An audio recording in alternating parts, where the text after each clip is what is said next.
Hello, everyone. Thank you so much for tuning in to the Urban Network podcast.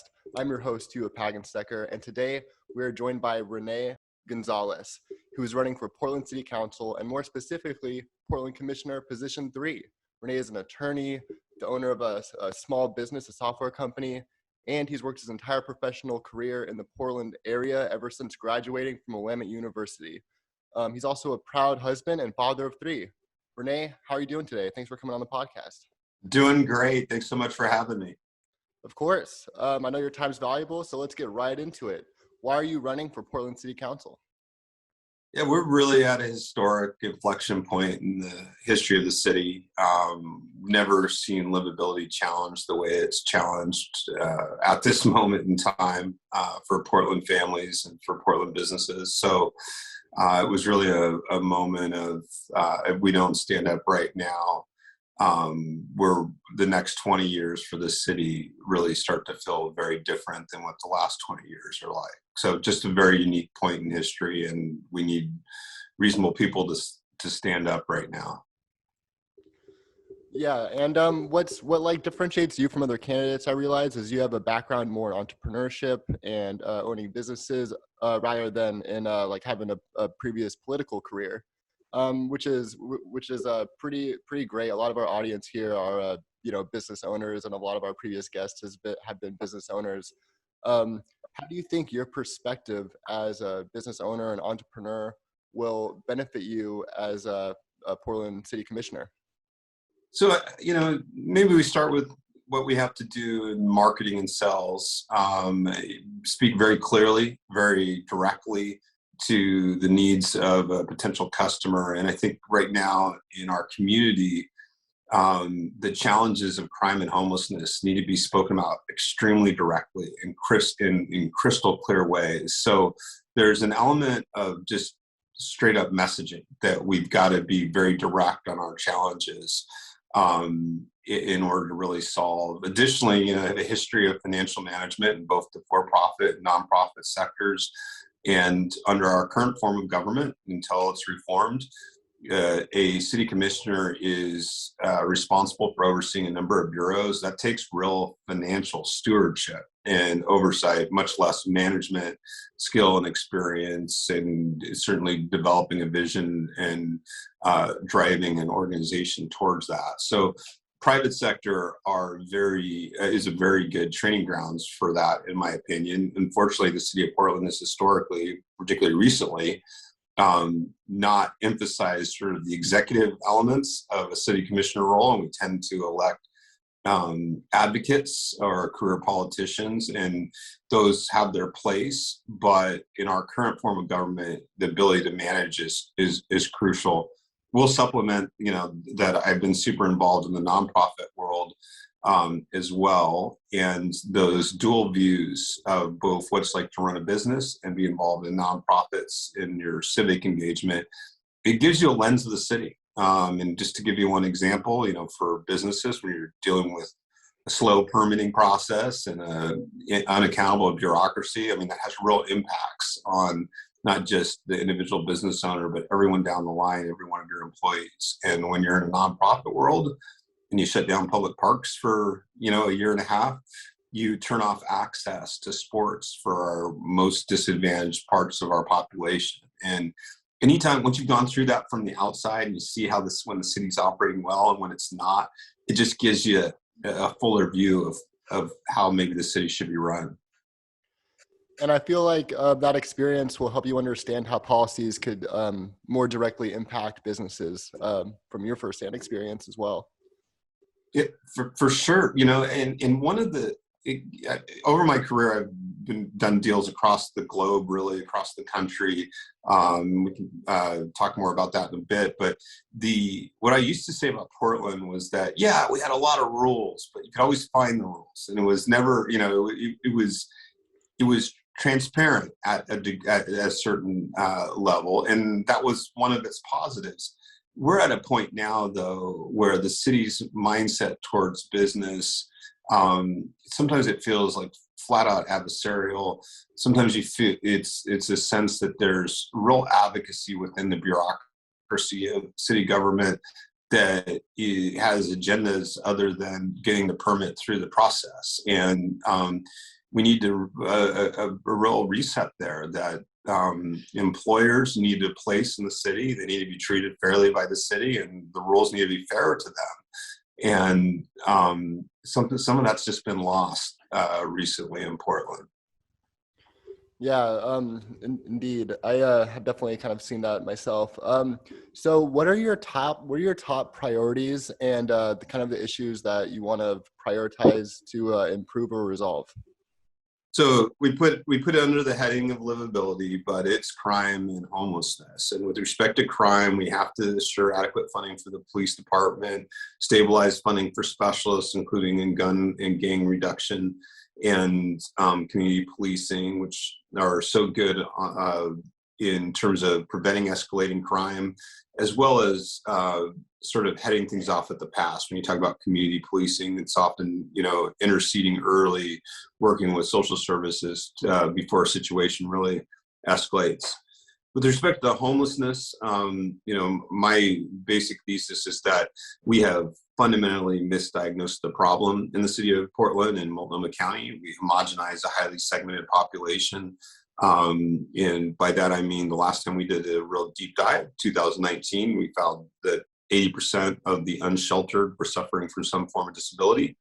1 and 2 on that list are mental illness and addiction or substance use disorder, and a substantial number are suffering from both.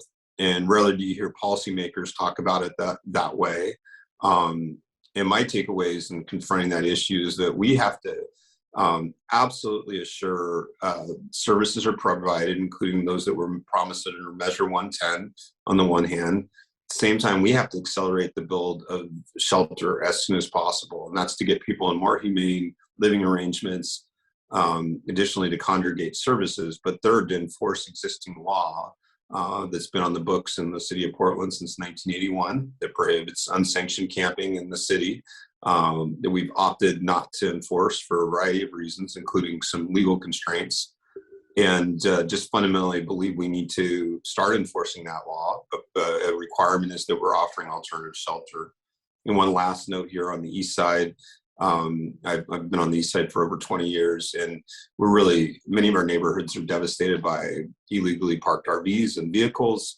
That needs to be a number one priority, getting those right-of-ways cleaned up. And that's not mandated by any external legal constraints. That's a unilateral decision by PMOT not to enforce some of those extended parking requirements.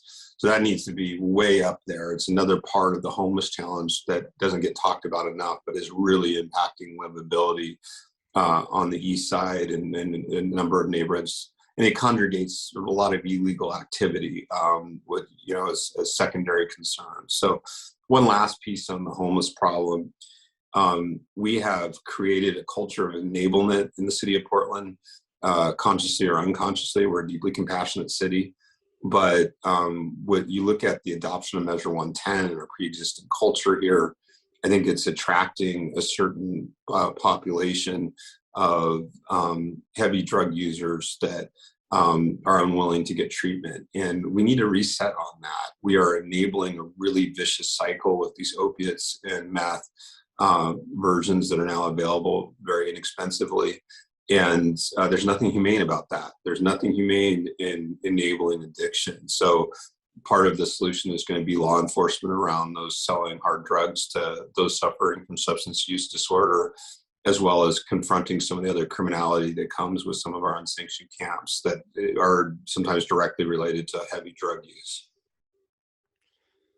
Yeah, I think homelessness and crime definitely need to be at the forefront of what we tackle here. I was born and raised in Portland, and just like, downtown Portland or any of the bureaus really, I've really seen a total 180 in terms of their liveliness. And I couldn't even count how many of my friends' cars have been broken into or stolen in the last several years. It's been, pretty ridiculous. And the city is such a beautiful city, has so much to offer in terms of the entrepreneurs and businesses and communities here. I want to regardless of the situation or not, I want to know what you enjoy most about this city. Well, it's been incredibly attractive for families for much of my life here, and it's really led with livability. So, our beautiful parks are strong downtown, our bike paths and bike-friendly culture, and really, I'm a big soccer guy, and sort of the embrace of that sports culture and outdoors culture. All of those things are wonderful pieces of the city. I'd say one other piece that's been true for most of my adult life is this is a friendly place. This was a nice place, and people were civil to each other. And there's been an element that's really sort of deteriorated in recent years, where you look at things like political discourse has turned increasingly violent in the city. That has not always been the case for the city of Portland. We've always had a history of protests, but this was a place where people were nice. And I think a lot of those things are still true, even if they're in jeopardy right now. And I think a lot of those things can continue to be true going forward. We just have to lean into some of those fundamental livability and culture things. Last but not least, our foodie culture, our entrepreneurs that have created so many great restaurants in this town, so many food stands. I mean, it's a great part of our legacy here. And we got to protect that going forward, make sure that we create an environment where they can continue to thrive. Yeah, I agree. We need to keep our communities strong here in Portland. Just our, business associations. We really all need to unite in any way possible. I'm a big fan of, cultivating community, and I know you are too. Can you tell me a bit about your experience with various communities in Portland? Sure. So for a number of years, I led what became the largest youth soccer club in the state. We built that actually through some mergers and acquisitions and joint ventures, but it services children at all levels, the most grassroots introductory soccer. We added a program specifically designed for children suffering from disabilities so they could also engage in the sport.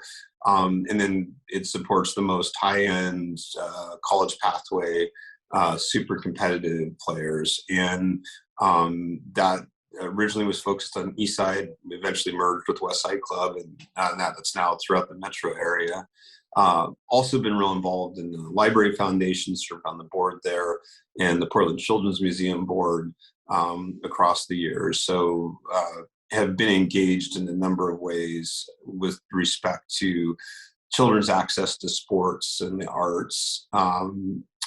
More recently, I led the statewide effort to reopen schools in the city and statewide. That became a 40,000 bipartisan member organization, like a truly statewide, rural Republicans, urban Democrats, and entirely focused on how to safely reopen schools and restart co-curricular activities, sports and arts for children as we learn more about about COVID and how it can be done safely. And we were successful in lobbying the governor to restart sports, and then eventually for her to mandate that public schools reopen last spring. And so been involved a number of ways over the years. Yeah, no, that's quite a kind of diverse kind of list of ways you've been able to positively impact the community. I definitely know that, I couldn't imagine just learning virtually. I feel like there's so much value socially and also just in terms of retaining information that could be gained from in-person learning. So before we wrap this interview up, do you have any last thoughts that you want to share with the audience today?